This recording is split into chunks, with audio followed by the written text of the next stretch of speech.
ത്വലബുൽ ഇൽമി ഫരീളത്തുൻ അലാ കുല്ലി മുസ്ലിമിൻ വമുസ്ലിമ. അറിവ് സമ്പാദ്യമെന്ന് പറയുന്നത് മുഅ്മിനാകാൻ അനിവാര്യമായ ഒരു കാര്യമാണ്. മുഅ്മിനായി ജീവിക്കണമെങ്കിൽ അവൻ അറിവുണ്ടായിരിക്കണം. ഇബാദത്ത് കർമ്മങ്ങൾ നിർവഹിക്കാനുള്ള അറിവുകൾ മാത്രമല്ല, അവൻ്റെ ജീവിതത്തിലെ വാണിജ്യവും വ്യവസായവും കൃഷിയും വ്യവഹാരങ്ങളും നടത്താൻ വേണ്ടിയുള്ള അറിവുകളും മാത്രമല്ല, ഒരു മനുഷ്യനെ മനുഷ്യനാക്കി തീർക്കാനുള്ള അറിവ്, അത് അവൻ്റെ സ്വഭാവ സംസ്കരണത്തിൻ്റെ അറിവാണ്. യന്ത്രങ്ങൾ കൊണ്ട് മാത്രം ജീവിക്കുന്ന മനുഷ്യനാകുമ്പോൾ ജീവിക്കുന്നു, ആഹാരം കഴിക്കണം, എല്ലാവരും വസ്ത്രം ധരിക്കുന്നുണ്ട്, എനിക്കും വസ്ത്രം ആവശ്യമാണ്, മഴയും വെയിലും കൊള്ളാതെ ജീവിക്കാൻ ഒരു പാർപ്പിടം വേണം,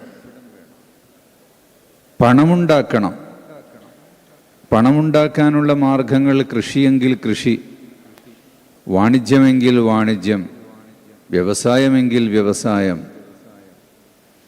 മയക്കുമരുന്ന് കച്ചവടമെങ്കിൽ അത്, അനധികൃതമായ മണൽ ഖനനമാണെങ്കിൽ അതും, കള്ളക്കടത്താണെങ്കിൽ അതായാലും കുഴപ്പമില്ല എന്ന് ചിന്തിക്കുന്നൊരവസ്ഥ മനുഷ്യന് പണം മാത്രം ലക്ഷ്യമാകുമ്പോൾ ഉണ്ടാകും. മനുഷ്യൻ പഠിക്കുന്ന, അവൻ കണ്ടെത്തുന്ന ശാസ്ത്രീയമായ സംവിധാനങ്ങൾ, ശാസ്ത്രീയമായ കണ്ടെത്തലുകളിലൂടെ അവന് കൈവരിക്കുന്ന സാങ്കേതിക വിദ്യയും അതുപോലെ യന്ത്രങ്ങളും അവൻ്റെ ജീവിതത്തെ എളുപ്പമാക്കുന്ന ഒരുപാട് കാര്യങ്ങൾ, അവ വിശുദ്ധ ദീനിൻ്റെ അടിസ്ഥാനത്തിൽ അനുവദനീയമായതേത് അല്ലാത്തതേത് എന്നറിയൽ മനുഷ്യൻ അനിവാര്യമാണ്.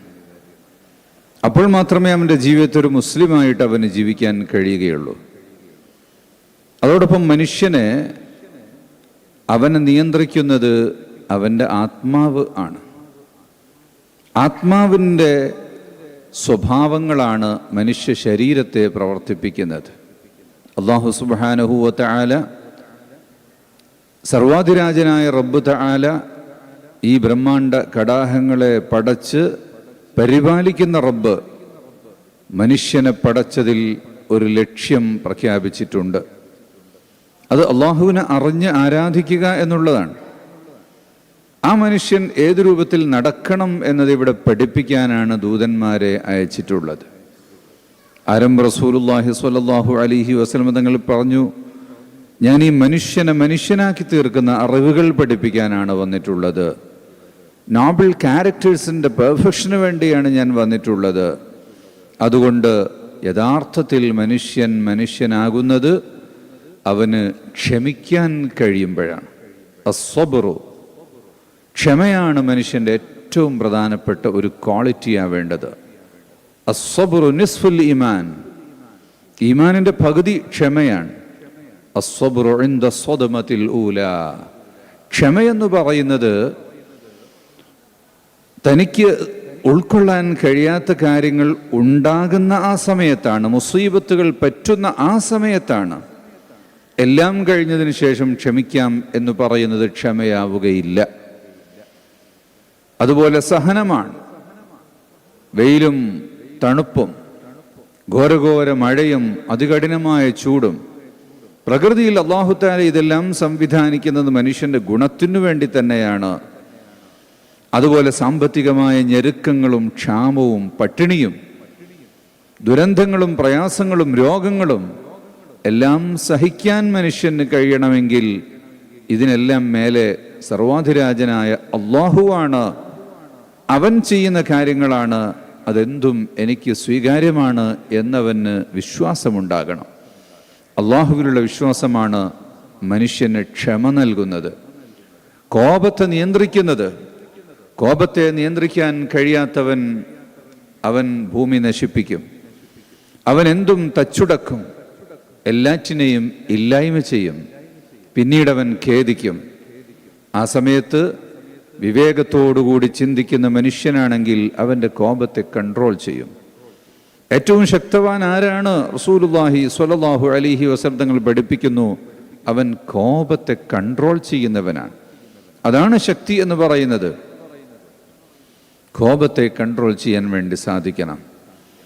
അതുപോലെ മറ്റുള്ളവരോട് അസൂയ, മറ്റുള്ളവൻ്റെ മുതൽ കാണുമ്പോൾ എനിക്ക് കിട്ടിയില്ലെങ്കിലും അവനിലുണ്ടാകാൻ പാടില്ലാതെ നശിച്ചു കാണണം എന്നുള്ള ചിന്തയാണ് അസൂയ എന്ന് പറയുന്നത്. എനിക്ക് കിട്ടിയാൽ എത്രയും പോരാ, ഇനിയും ഏറെ കിട്ടണമെന്നുള്ള ആഗ്രഹമാണ് അത്യാഗ്രഹം എന്ന് പറയുന്നത്. കൊതിയും അത്യാഗ്രഹവും അസൂയയും എല്ലാം മനുഷ്യൻ്റെ മനസ്സിനെ ബാധിക്കുന്ന രോഗങ്ങളാണ്. ആ രോഗങ്ങളെ ചികിത്സിക്കുന്നത് അതിന് വിപരീതമായ രീതികളെ നിർബന്ധിതമായ രീതിയിൽ തൻ്റെ സ്വഭാവത്തിലേക്ക് കൊണ്ടുവരുന്നത് കൊണ്ടാണ്. അതിന് മനുഷ്യൻ നിരന്തരമായ ഉപദേശങ്ങൾ കേൾക്കുകയും വിശുദ്ധ ഖുർആൻ പാരായണം ചെയ്യുകയും നല്ല ഗ്രന്ഥങ്ങൾ വായിക്കുകയും നന്മയുടെ ശബ്ദങ്ങൾ കേൾക്കുകയും സ്വാലിഹ്യങ്ങളുമായി സഹവസിക്കുകയും നന്മയുടെ ഇടങ്ങളിൽ കൂടുതൽ സമയങ്ങൾ കണ്ടെത്തുകയും വേണം. മസ്ജിദിൽ നിസ്കരിക്കാൻ വേണ്ടി വരുമ്പോൾ പരമാവധി സമയം അവിടെ ചെലവഴിക്കുക. പുറത്തുള്ള ആവശ്യങ്ങൾ കഴിഞ്ഞാലുള്ള സമയം മുഴുവനും മസ്ജിദിൽ ചെലവഴിക്കുക. അതുപോലെ നന്മ പറയുന്ന കേൾക്കുന്ന സ്ഥലങ്ങളിൽ ചെലവഴിക്കുക. അങ്ങനെ മലീമസമായൊരു ലോകത്ത്, മനുഷ്യനെ വഴികേടിലേക്ക് നയിക്കുന്ന ഒരു കാലത്ത് നന്മയോടൊപ്പം നിൽക്കാൻ കൂടുതൽ കഠിനാധ്വാനവും ശ്രദ്ധയും മനുഷ്യന് ആവശ്യമുണ്ട്. ആത്മാവിനെ ശുദ്ധീകരിക്കാനുള്ള അദ്കാറുകൾ, ദിക്റുകൾ ചൊല്ലിക്കൊണ്ട് ആത്മാവിനെ ശുദ്ധീകരിക്കാൻ വേണ്ടിയുള്ള നന്മയുടെ ഗ്രന്ഥങ്ങൾ വായിച്ചുകൊണ്ട് നൽവഴിയിലൂടെ സഞ്ചരിക്കാൻ വേണ്ടി സാധിക്കണം. അതാണ് പെർഫെക്ഷൻ.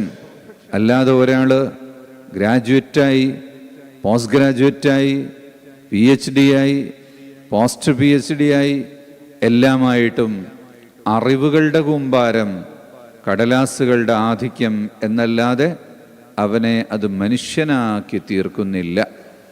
മനുഷ്യനെ മനുഷ്യനാക്കി തീർക്കാൻ പരസ്പര സഹായം വേണം. ഗുരുനാഥന്മാരുടെ അധ്യാപനങ്ങൾ മാത്രമല്ല, സുഹൃത്തുക്കളുടെ സഹവർത്തിത്വം, നല്ല കാര്യങ്ങൾ പരസ്പരം ഉപദേശിക്കുക എന്ന് പറയുന്നത് ഓരോരുത്തർക്കും നിർബന്ധമാണ്. അംറും ബിൽ മഅറൂഫി സ്വദഖ, നന്മ ഉപദേശിക്കുക എന്ന് പറയുന്നത് ഒരു ഇബാദത്താണ്.